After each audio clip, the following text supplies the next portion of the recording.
పెళ్ళైనా పండగైనా వేడుక ఏదైనా పట్టు చీరల ప్రత్యేక వేదిక వారాహి సిల్క్స్. నాన్న ఒక మాట అన్నారు ఫస్ట్ లో, చాలా మంది ఇంట్లో వాళ్ళే ఇద్దరు అమ్మాయిలు పుట్టేశారు అని. అట్లా బయట రిలేటివ్స్ లేకపోతే నాన్న సర్కిల్లోనో మాట్లాడినప్పుడు హట్ అయిన సందర్భాలు ఉన్నాయా? మేము చాలా చిన్న పిల్లలండి. మా పేరెంట్స్, మా మమ్మీ ఎదిగేటప్పుడు అంటే భారం అవుతుంది, అలా పెళ్లి చేయాలి. అయ్యో ఇద్దరు పిల్లలు, మీరు మిడిల్ క్లాస్ ఫ్యామిలీ కదా, వీళ్ళకి పెళ్లిళ్ళు చేయాలి, చదివించాలి, ఇప్పుడే ఆల్రెడీ ఇద్దరు ఉన్నారు ఏంటి అనేది జనరల్ గా ఉండే ఫ్యామిలీ. బట్ మా మమ్మీ దాన్ని ఛాలెంజింగ్ గా తీసుకున్నారు. ఆడపిల్లలు అయితే ఏంటి, వాళ్ళలో ఆ కళ ఉంది, ఆ కళని నేను ఎంకరేజ్ చేస్తానని చిన్నప్పటి నుంచే మాకు డైలాగ్స్ నేర్పించడము, డాన్సులు నేర్పించడము. 3 years మేమిద్దరు ఫస్ట్ స్టేజ్ పర్ఫార్మెన్స్ ఇచ్చాము. 3 years బేబీస్. ఆ స్టేజ్ పర్ఫార్మెన్స్ చూసి అప్పుడే చాలా మంది ఏం టాలెంటెడ్ గా ఉన్నారు పిల్లలు, వీళ్ళని ఇందులోనే ఎంకరేజ్ చేయండి అంటే మా పేరెంట్స్ ఇద్దరు అప్పటి నుంచి కంప్లీట్ గా డెడికేటెడ్ గా మా డాన్స్ పర్ఫార్మెన్సెస్ ని, మా డాన్స్ ప్రాక్టీస్ ఇవన్నీ ఎంకరేజ్ చేసి ఒక స్టేట్ లెవెల్ అందరికీ తెలిసేటయ్యి సినిమా ఇండస్ట్రీ కష్టపడి మమ్మల్ని తీసుకొచ్చి మాటలు ఎవరు ఆ రోజు మాట్లాడారో మళ్ళీ వాళ్ళే ఎంత లక్కీ మీరిద్దరు, ఎంత మంచి పిల్లలు కన్నారు, దీనికి అంతా ఇచ్చి పెట్టిండాలి అందరికీ, ఇలా ఎలా వస్తుంది అది రాదు. అలా మా పేరెంట్స్ చేయించారు మమ్మల్ని. కర్ణాటకలో 83 నవంబర్ 1st వచ్చింది. నేను వీళ్ళు ఎట్లా చేసి ఆ టీవీలో ప్రోగ్రామ్ తీయాలి ఇట్లా అనేసి 1984 ఏప్రిల్ 21కి ఒక ప్రోగ్రామ్ 15 minutes ప్రోగ్రామ్ ఇచ్చాను. అప్పుడు 4 years ఏమో వీళ్ళకి. 84 ఉంటే 78, 6 years ప్రోగ్రామ్. 15 years ఇది 15 minutes ప్రోగ్రామ్ ఇచ్చారు వీళ్ళు. వీళ్ళ తల్లినే బ్యాక్గ్రౌండ్ పాట పాడింది. సో అలా అప్పటి నుంచి ఎంకరేజ్. అప్పుడంతా టీవీలో రావడం అంటే పెద్ద గొప్ప విషయం కదా. అది పేపర్లు అంతా రావడానికి ఏం ప్రయత్నాలు చేయాలో అన్ని చేసి మా ఫోటోలు పెట్టించి అన్ని మా నాన్న వీళ్ళిద్దరు హార్డ్ వర్క్ మా వెనకాల చాలా ఉందండి. అంటే ఏ ఆడపిల్లలకైనా కానీ, ఏ ఆడపిల్లకైనా ఫాదరే హీరో. వాడు మంచోడైనా చెడ్డోడైనా తిరుగుబోతైనా తాగుబోతైనా నానంటే నానే. ఎందుకంటే అమ్మని ఎవరినైనా పిలవచ్చు, మనం బయట వెళ్ళే వాళ్ళని. నాన్న అని ఎవరిని పిలవలేం కావాలి. ఇంకొకటి అమ్మాయిలకి ఇంకా ఎస్పెషల్లీ నానంటే చాలా ప్రాణం. సో నాన్న ఫస్ట్ నుంచి మీ గురించి చెప్తుంటే నాకే చాలా చాలా అన్ని గుర్తొస్తా ఉన్నాయి. నాన్న మీకోసం చేసిన సాక్రిఫైజెస్, నాన్న పడ్డ ఒక కష్టం తలుచుకుంటే ఇప్పటికి ఏడుపు వస్తుంది అంటే ఏమని చెప్తారు? ఈ రోజు నేను ఇక్కడ కూర్చొని మీరు మా ఇంటికి వచ్చి మాట్లాడుతున్నారంటే దానికన్నిటికీ ఈజ్ ద రీజన్. Day 1 నుంచి నేను ఇండస్ట్రీకి వచ్చినప్పటి నుంచి నేను ఆ ఇండస్ట్రీలో ఎదగాలి, మంచి పేరు తీసుకురావాలి. ఎక్కడ కూడా ఒక బాడీ గార్డ్ కేరింగ్. ఎలా అంటే ఈయన అక్కడ పని చేసుకోవాలి, ఫ్యాక్టరీకి వెళ్ళాలి. అక్కడి నుంచి వచ్చాక మా మమ్మీని పంపించేవారు. మా మమ్మీకి అవ్వదు అనేటప్పుడు మా నాన్న షూటింగ్కి వచ్చి నేను అలా నిలబడింటే షూటింగ్ స్పాట్లో పొద్దున్న నుంచి ఈవినింగ్ దాకా నటిస్తూ ఉంటే ఈయన కూర్చునేవారు కాదు. ఎందుకంటే నేను కూర్చుంటే నా కూతురు నిలబడింది, ఎందుకు నేను కూర్చోవాలా అని ఈయన కూడా నిలబడే ఉండేవారు. నేను పోయి కూర్చో డాడీ కూర్చో అంటే నువ్వు చెయ్యి. టైంకి జ్యూసులు పిండి ఇవ్వడము, ఆ టైంకి నాకు భోజనం ఇవ్వడము, నిలబడి ఉండేవారు. ఎక్కడికి వెళ్ళినా మమ్మల్ని అంత ప్రొటెక్టివ్ గా మమ్మల్ని కాపాడుకొని వచ్చారు. ఎక్కడ కూడా ఇంత కూడా మాకు ఒక చెడ్డ పేరు ఇండస్ట్రీలో రాకూడదు, మమ్మల్ని ఎవరు ఇలా అని చూపించకూడదు అన్నదే వీళ్ళది. సో అలా ఒక ప్రొటెక్టివ్ గా మమ్మల్ని కాపాడుకొని వచ్చారు. ఈ రోజు కూడా చాలా బ్లెస్డ్ గా ఉన్నాం. కన్నడ ఇండస్ట్రీలో ఒక మంచి పేరు, ఎవరు ఒక చెడ్డ ఒక రూమర్స్ గానీ మా మీద ఒక చెడ్డ ఇది కూడా లేదు. అన్ని మ్యాగజైన్స్ లో ఒక ఎగ్జాంపుల్ గా మమ్మల్ని తీసుకొని ఒక ఆర్టికల్ రాసేవారు, ఆర్టిస్టులు అంటే ఎక్కా చెల్లెల్లాగా ఉండాలి అని. సో అదొక చాలా గొప్పగా ఫీల్ అవుతుంది. డబ్బులు ఈ రోజు ఉందో లేదో మనకి, మేమేం సంపాదించలేదండి ఇండస్ట్రీ. బెంగళూరులో 200 కోట్ల ఆస్తులు ఉంటాయి అంటారు. అవునా? చాలా సినిమాలు చేశారు. మంచి రూమర్ అండి. ఇదైనా కొంచెం మీరు పబ్లిష్ చేసి మాకు దీని వల్ల కొంచెం 200 కోట్లు వల్ల అది రాని పాజిటివ్ ఎనర్జీ ఎప్పుడు మేము అలా చెప్పుకుంటే వస్తుందంట. రాని రాని రాని. సో అలా ఒక్క డబ్బుల కోసం మేము ఎప్పుడు ఇండస్ట్రీకి రాలేదు.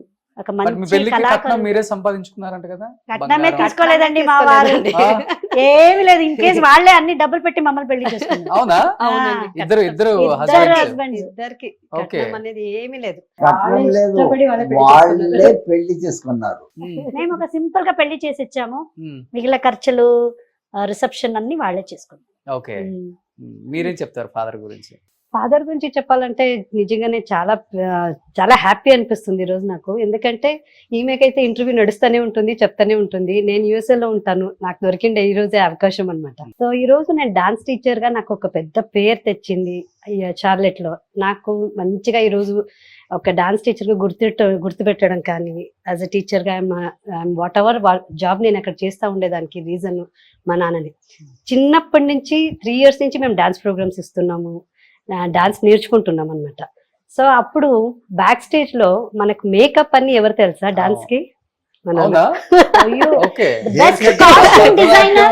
భరతనాట్యం మేకప్ మాకు చేసేవాడు మా నాన్న. ఏ- చాలా టైం పడుతుంది అది. హెయిర్ కటింగ్ కూడా నేనే చేశాను. Hair cutting, hair cutting, costume designer, makeup, costume design, stitching, teacher. ఇంత అన్ని బ్యాక్ స్టైల్ లో నాకు మేకప్ కానీ కాస్ట్యూమ్స్ కానీ అన్ని రెడీ చేసి అందరూ స్టేజ్ పైన అడిగేవారు, నిలబెట్టడం మా ఇంత నాన్న. బాగుంది రాధాకృష్ణ కాస్ట్యూమ్ ఎక్కడ అవును. కొన్నారు అంటే మా డాడీ మా డాడీ అన్ని కలర్ కాంబినేషన్ తీసుకొని తీసుకొచ్చి కుట్టేవాళ్ళు. మంచి మా నాన్ననే tailor. కుట్టేవాళ్ళు, మా నాన్ననే కుట్టేవాళ్ళు బట్టల్ని. కుట్టి రెడీ చేసి స్టేజ్ పైన నిలబెట్టి ఆ ప్రోగ్రామ్ ని ఇట్లా చూసుకొని, ఒక్కొక్కసారి నేను చిన్నప్పుడులో డాన్స్ చేసాం నవ్వేది స్మైలింగ్ ఇచ్చేది కాదు. అప్పుడు అలా కూర్చుని ఇక్కడ అనేవాళ్ళు. కింద కూర్చొని టేప్ నవ్వు అనేవాళ్ళు. నవ్వుకొని ఫీల్ చేయి, ఫీల్ చేయండి. డాన్స్ ని ఆ కింద అనుభవించి కూర్చొని చేయని మా నాన్న కూర్చున్నప్పుడు ఇలా చూస్తే చాలు, మనం చేసుకుంటే ఇలా చూస్తే మనం అనేవాడు. అప్పుడు నవ్వేది గుర్తొచ్చే. చిన్నప్పుడులో. కానీ మిడిల్ క్లాస్ లో ఆడపిల్లల్ని భారంగా ఫీల్ అయ్యే తల్లిదండ్రులను చాలా మందిని చూసాం, కానీ ఆడపిల్లల్ని 2 కళ్ళలాగా మీరు చూసుకొని పెంచుకున్న Yeah. విధానం ఉంది చూసారా? Great uncle, hats up. దానికి మాటలు లేవు అసలుకి. మా వారంటూ ఉంటారు, మీ డాడీ మమ్మీ లాగా బెస్ట్ పేరెంట్స్ మేము అవ్వలేము. ఇంతకను ఈ ఎక్స్పీరియన్స్ ఎందుకు వచ్చిందంటే, నేను ఒక కళావిధుడు, నాటకాలు చేస్తా ఉంటాను. నాటకాలు చేస్తా ఉందని దానికోసం వీళ్ళని ఆర్టిస్ట్ చేయాలనేది ఆ బ్లడ్ దీంట్లో వచ్చింది. అది కానీ ఇంత 2 కళ్ళలాగా పెంచుకున్నారు ఇద్దరు ఆడపిల్లల్ని. పెళ్లి చేసి పంపించేటప్పుడు బాగా ఏడ్ చేశారా? ఇప్పుడు కంటిన్యూ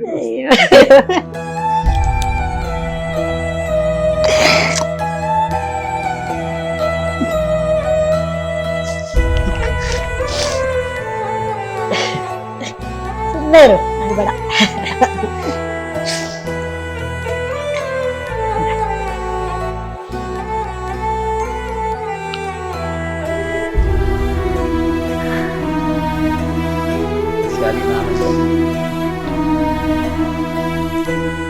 అందుకే ఇప్పుడు నాకు ఆ బ్లడ్ గ్రూప్ లో వచ్చిండేది.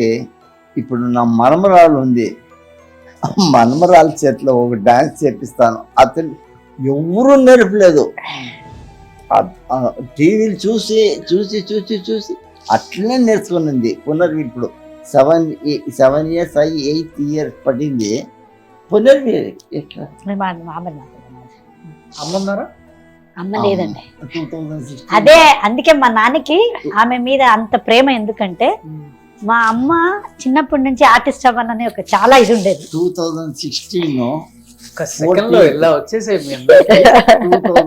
మనుషులే దూరంగా ఉంటున్నారు అసలుకి. 2016 14th Ratha Saptami, Valentine's day. ఆనాడు కార్డియాక్ మా అరెస్ట్ లో భార్య మా అమ్మ పోయారు. చనిపోయింది.